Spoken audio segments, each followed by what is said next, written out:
Hello students, welcome to Adda 24/7 WBCS Topper official YouTube channel. তোমাদের মধ্যে অনেকেই miscellaneous main 2023 এর পরীক্ষা দেবে, যা আগামী 31 আগস্ট 2025 হতে চলেছে। অর্থাৎ তোমরা যে সময় থেকে ভিডিওটা দেখছো সেই পরীক্ষার জন্য 7 দিনেরও কম সময় তোমার হাতে আছে। এই 7 দিনে তোমাদের কাছে মেন ইম্পর্টেন্ট জায়গা হচ্ছে যে জিকে সিএ পেপার, তার আমরা কি দেখব, কিভাবে অ্যাটেম্প করব, কিভাবে বেশি পড়লে কমন পাওয়া যাবে, এটা নিয়ে সবার প্রশ্ন থাকে। এবং এই 7 দিন নতুন করে প্রিপেয়ার করার মতো তেমন সময় নেই, কিন্তু আমার কাছে যদি আমরা একটা স্ট্র্যাটেজি মেনটেন করি পরীক্ষার হলে এবং এই 7টা দিনে, তাহলে কিন্তু আমরা এই অজানা জিকে সিএ পেপার এবং তার সঙ্গে যে অ্যারিথমেটিক পেপার রয়েছে সেই পেপারে অনেকটা বেশি নাম্বার স্কোর করতে পারবো। তো প্রথমে আমরা চলে আসি এই যে জিকে সিএ এবং অ্যারিথমেটিক, এই দুটো মিলিয়ে আমাদের কাছে কত কত নাম্বার রয়েছে না। জিকে এবং সিএ মিলিয়ে রয়েছে হচ্ছে আমাদের কাছে 100 নম্বর পেপার 1 মানে গ্রুপ এ, এবং গ্রুপ বিতে থাকছে হচ্ছে অ্যারিথমেটিক, যেখানে হচ্ছে পূর্ণমান 50। এবং প্রথমেই চলে আসবো যে অ্যারিথমেটিক পার্টে। অর্থাৎ অ্যারিথমেটিক পার্টটার মধ্যে 3টে বিষয় তোমাকে মাথায় রাখতে হবে। নাম্বার 1, যে 10টা অঙ্ক তোমায় করতে হয়, 10টার জায়গায় সম্ভবত 12টা বা 15টা অঙ্ক দেওয়া থাকে, যে কোনো 10টা তুমি করবে। এবং পার্টিকুলারলি কোন অঙ্কটা করছো সিরিয়াল নাম্বারটা প্রপারলি পরিষ্কারভাবে খাতায় লিখে করবে, আদারওয়াইজ কিন্তু নাম্বার দেওয়া হবে না। তো প্রথম কথা, সিরিয়াল নাম্বার মেনটেন করবে, 10টা অঙ্ক করতে হবে, 5 নম্বর করে 50 ফার্স্ট অফ অল। এবার আইদার ইংরেজি অথবা বাংলায় তুমি লিখতে পারো, যে ভাষায় তুমি পরীক্ষা দিচ্ছ।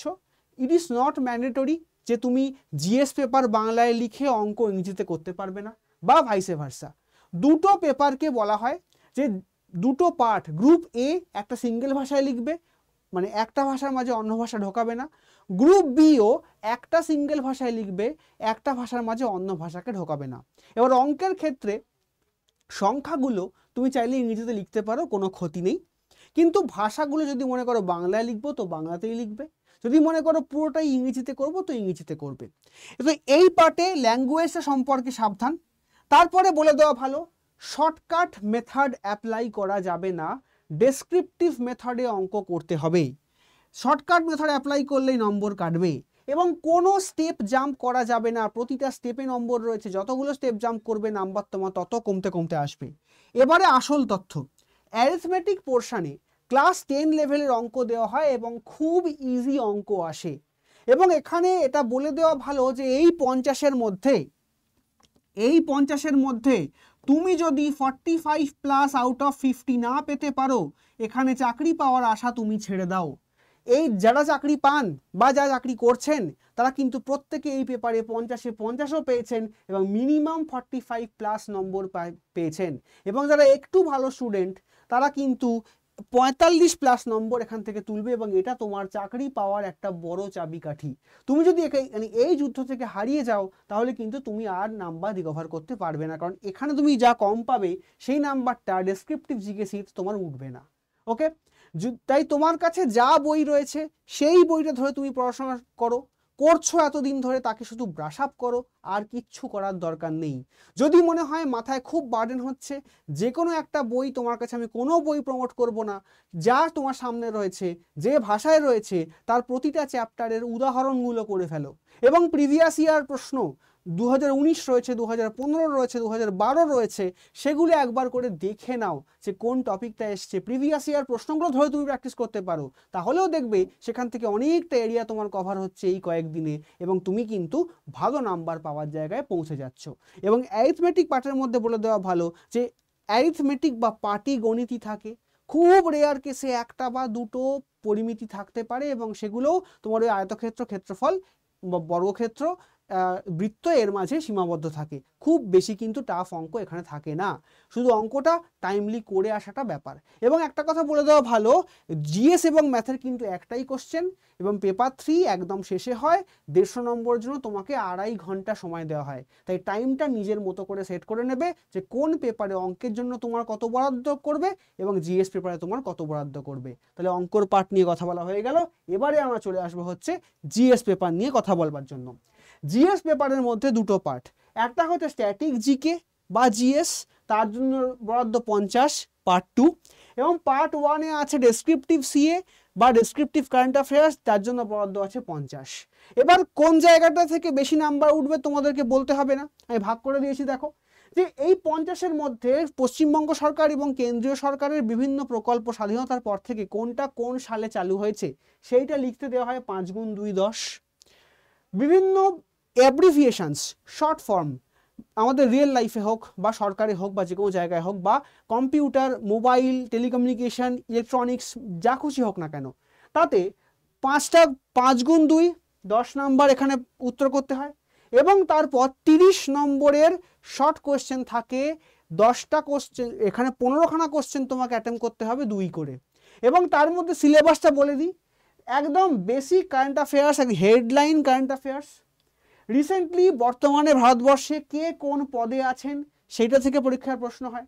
বিভিন্ন স্পোর্টসের টার্মিনোলজি এবং স্পোর্টসের টুর্নামেন্ট, বলা হলো ডুরান্ড কাপ কোন খেলার সঙ্গে যুক্ত, বলা হলো থান্ড কাপ কোন খেলার সঙ্গে যুক্ত, উইম্বলডন ট্রফি কোন খেলার সঙ্গে যুক্ত, বা রাধামোহন কাপ কোন খেলার সঙ্গে যুক্ত, এরকম প্রশ্ন পরীক্ষাতে আসছে।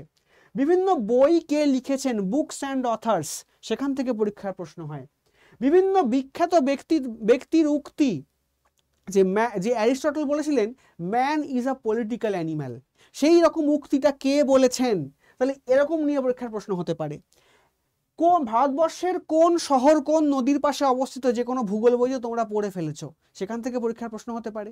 পশ্চিমবঙ্গের কোন শহর কোন নদীর পাশে অবস্থিত, তোমরা ভূগোল বইতে পড়েছো, সেখান থেকে পরীক্ষার প্রশ্ন হতে পারে। এবং তার সঙ্গে সঙ্গে পৃথিবীর কোন বিখ্যাত শহর কোন নদীর পাশে অবস্থিত, সেগুলোও দু একটা তোমরা জানো না এরকম নয়, সেখান থেকেও পরীক্ষায় প্রশ্ন হয় এবং বিগত 2 বছর একই জায়গা থেকে প্রশ্ন আসছে। তারপরে আছে এখানে ফরেস্ট কথা লেখা আছে। ফরেস্ট মানে হচ্ছে যে বর্তমানে ভারতবর্ষে কটা টাইগার রিজার্ভ আছে, কটা ন্যাশনাল পার্ক আছে, কটা স্যাংচুয়ারি আছে, কটা ইউনেস্কো ওয়ার্ল্ড হেরিটেজ সাইট আছে, সেই সংক্রান্ত প্রশ্ন আমরা এখান থেকে পাই। এবং কোম্পানি বলে কথা লেখা আছে। কোম্পানি মানে হচ্ছে কোন কোম্পানি কোন দেশের, বা কোন কোম্পানির মালিক কে, বা কোন কোম্পানিকে প্রতিষ্ঠা করেছেন, এই সংক্রান্ত প্রশ্ন কিন্তু আমরা বারে বারে এখান থেকে ঘুরে ফিরে পাচ্ছি। তো এইটা মিলিয়ে আমার কাছে এখানে 50 মার্কস আছে। তোমার কাছে নাম্বার স্কোর করবার জায়গা হচ্ছে এটা, কারণ এইটা তুমি কমন পাবে, এটা 100% জোর দিয়ে বলা যায় না, কিন্তু এটা এই এরিয়াগুলো কভার করলে তুমি মোটামুটি 80% নাম্বার তুমি এখান থেকে স্কোর করতে পারো। তাই আউট অফ 50 তোমাকে 30+ এখান থেকে স্কোর করতেই হবে, আদারওয়াইজ কিন্তু তুমি রিকভার করতে পারবে না। একদম পিওর স্ট্র্যাটেজি, যে ওখানে তোমাকে 45+ স্কোর করতে হবে ম্যাথে, জিকে পোর্শনে স্ট্যাটিক জিকেতে আউট অফ 50 30+ স্কোর করতেই হবে, আদারওয়াইজ লড়াই করা যাবে না। তারপর চলে আসবো ডেসক্রিপটিভ সিএতে। ডেসক্রিপটিভ সি এর মধ্যে বলে দেওয়া থাকে কোশ্চেন নাম্বার 1টা ম্যান্ডেটরি ফিল্ড, বাধ্যতামূলক, তো সেটাকে তোমাকে অ্যাটেম্প্ট করতেই হবে। এবং তারপর 4টে কোশ্চেন দেওয়া থাকবে, তার মধ্যে যে কোনো 2টো তোমায় অ্যাটেম্প্ট করতে হবে।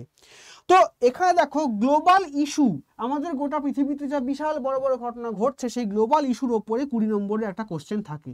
প্রশ্ন কি, 20 নম্বরের জন্য কত ওয়ার্ড লিখবো স্যার? 350 থেকে 400 শব্দ, তার বেশি লেখার সময় তুমি পাবে না। হয়ে গেল। তারপর আমাদের দেশে ঘটে যাওয়া বিভিন্ন ন্যাশনাল ইস্যুস, বড় বড় ঘটনা, তাই নিয়ে পরীক্ষার প্রশ্ন হতে পারে। বিভিন্ন কেন্দ্রীয় সরকারি স্কিম এবং সেগুলোর পশ্চিমবঙ্গে ইউসেজ কি, এমন স্কিম আছে যা নিয়ে পশ্চিমবঙ্গ সরকারের সঙ্গে কেন্দ্র সরকারের এই মুহূর্তে ঝামেলা চলছে, যেমন প্রধানমন্ত্রী আবাস যোজনা, যেমন 100 দিনের কাজ, যেমন স্বাস্থ্য সাথী আয়ুষ্মান ভারত প্রকল্প। এই প্রকল্পগুলো নিয়ে কিন্তু পশ্চিমবঙ্গ সরকারের সঙ্গে কেন্দ্রীয় সরকারের একটা টাসেল চলছে। তো সেই সমস্ত বিষয় নিয়ে পরীক্ষার প্রশ্ন আসতে পারে। এবার এখানে বলে দিই, কোনো সরকারি স্কিম নিয়ে পরীক্ষায় প্রশ্ন এলেও এবং তাতে পশ্চিমবঙ্গের বর্তমানে কি অবস্থা বলা নেই কোশ্চেনে, তাতেও তোমাকে পশ্চিমবঙ্গের সেই স্কিমটা বা ইকুইভ্যালেন্ট স্কিম কি আছে পরীক্ষার খাতায় লিখতেই হবে, আদারওয়াইজ তোমার নাম্বারটা কমতে থাকবে। এগুলো কিন্তু প্রশ্নে বলে দেওয়া থাকবে না বা কেউ তোমাকে বলে দেবে না। তারপর হচ্ছে বিভিন্ন এনভায়রনমেন্ট ইস্যু, যেমন ধরো আজকে কনফারেন্স অফ পার্টিস 28, 29, 30 হচ্ছে, বা এই যে G20 হলো, বা বলতে পারো যে গ্লোবাল বায়োফুয়েল অ্যালায়েন্স হলো, কিংবা কার্বন ফার্মিং করা হলো, বা বলতে পারো এই যে তাজমহলের মতো স্মৃতিসৌধগুলোকে রক্ষা করবার জন্য একটা মানে ট্র্যাপিজিয়াম জোন তৈরি করা হচ্ছে গোটা দেশ জুড়ে বা গোটা পৃথিবী জুড়ে, তো সেইগুলোর উপরে কিন্তু প্রশ্ন আসতে পারে। তাজ ট্রাপিজিয়াম জোন রিসেন্টলি তৈরি করা হয়েছে। তাজমহলের 20 কিলোমিটার 25 কিলোমিটার ব্যাসার্ধের মধ্যে কোনো কারখানা রাখা হয়নি, তাহলে এরকম সিদ্ধান্ত হতে পারে। বা ভারতবর্ষের লজিস্টিক্স সেক্টরে কিভাবে আরও কার্বন এমিশন কমানো যায় সে সংক্রান্ত প্রশ্ন পরীক্ষাতে আসতে পারে। বা বলতে পারো যে ভারতবর্ষে গরিবি হটানোর জন্য ভারত সরকার, পশ্চিমবঙ্গ সরকার কি কি সদর্থক ভূমিকা গ্রহণ করেছে, পরীক্ষার প্রশ্ন আসতে পারে। গিগ ওয়ার্কার্স মানে হচ্ছে যে যারা ওলা, উবের, জোম্যাটো এই সমস্ত কোম্পানিতে কাজ করে, তাদের ভবিষ্যৎ নিয়ে কেন্দ্রীয় সরকার, পশ্চিমবঙ্গ সরকার কি ভাবছে সেটা নিয়ে পরীক্ষার প্রশ্ন আসতে পারে। বা ইন্ডিয়ার লজিস্টিক সেক্টর অর্থাৎ যানবাহন ব্যবস্থা, তাতে কার্বন এমিশন কি করে কমানো যায় তাই নিয়ে দেশ কি কি স্কিম নিয়ে এসছে সেটা নিয়ে পরীক্ষার প্রশ্ন আসতে পারে। বা ভারতবর্ষে যে স্পেস মিশন 1975 সাল থেকে ইসরো শুরু হওয়া থেকে শুরু করে আজ পর্যন্ত তার জার্নি নিয়ে পরীক্ষার প্রশ্ন আসতে পারে। ইন্ডিয়া চীন সমস্যা বিগত 75 বছরে কোথায় দাঁড়িয়েছে সেই নিয়ে পরীক্ষার প্রশ্ন আসতে পারে। ট্রাম্প সরকার যে ট্যারিফ চাপাচ্ছে তাই নিয়ে পরীক্ষার প্রশ্ন আসতে পারে। অনেক স্কোপ রয়েছে প্রশ্ন আসা, এখানে কমন পাওয়ার জায়গাটা খুব কম। তাই এখানে তুমি ধরে নাও যে খুব ভালো লিখলেও 50-এ 20-র বেশি পাওয়া সম্ভব নয়। 50-এ কেউ 50 পায় না, এখানে 40 পায় না, এখানে অসাধারণ লিখলে হয়তো পাওয়া যেতে পারে, কিন্তু অ্যাভারেজ স্টুডেন্ট এখানে 20-র বেশি পাবে না। আমাকে নাম্বারটা এখান থেকেই তুলতে হবে। এখানে যত নাম্বার কমবে, কিন্তু বলে রাখি কোনো উত্তর ছেড়ে আসবে না। তুমি ঠান্ডা মাথায় ভাববে কিছু না কিছু তুমি জানো, সেই উত্তরকে অ্যাটেম্প্ট করবে। একটা 15 নম্বরের উত্তর ছেড়ে গেলে 0 পাবে, একটা 15 নম্বরের উত্তর অ্যাটেম্প্ট করলে মিনিমাম 4 থেকে 5 পাবে। তাই সেই 4 থেকে 5-এর মধ্যে 10,000 ছেলেমেয়ে পরীক্ষা দিচ্ছে, 1000 সিট, 200 থেকে 300 ছেলেমেয়ে ঢুকে যাবে। সেই জায়গাটাও কিন্তু তোমরা ছাড়বে না, কেউ ছাড়বে না। সমস্ত উত্তর 2 লাইন হলেও লিখে আসবে, টাইম শর্ট হলে বড় করবে না, পয়েন্টে লিখে আসবে, একটা সূচনা উপসংহারের পয়েন্ট দিয়ে লিখে কমপ্লিট করে আসবে আনসারটা। তবে কিন্তু তোমার নাম্বার পাওয়ার জায়গা বাড়বে, আদারওয়াইজ বাড়বে না। হাতে আর দিন 7 সময়, আর সময় নেই তোমার কাছে। যেটুকু আইডিয়া দেওয়ার চেষ্টা করলাম সেইভাবে তুমি রিভাইজ করো। নতুন কোনো পয়েন্ট এখন অ্যাড না করলেই ভালো, ঠিক আছে? যদি কেউ মনে করে অ্যাড করবে করতে পারো, কিন্তু পুরনো জিনিসকে ভালো করে রিভাইজ করো, হাতের লেখা স্পিড বাড়াও, অঙ্কটা প্রপারলি উত্তর লেখা হচ্ছে কিনা দেখে চেক করো। এইভাবে কিন্তু তুমি সলভ করবার চেষ্টা করো। আশা করব প্রত্যেকের পরীক্ষা ভালো হবে। Thank you everyone, all the best.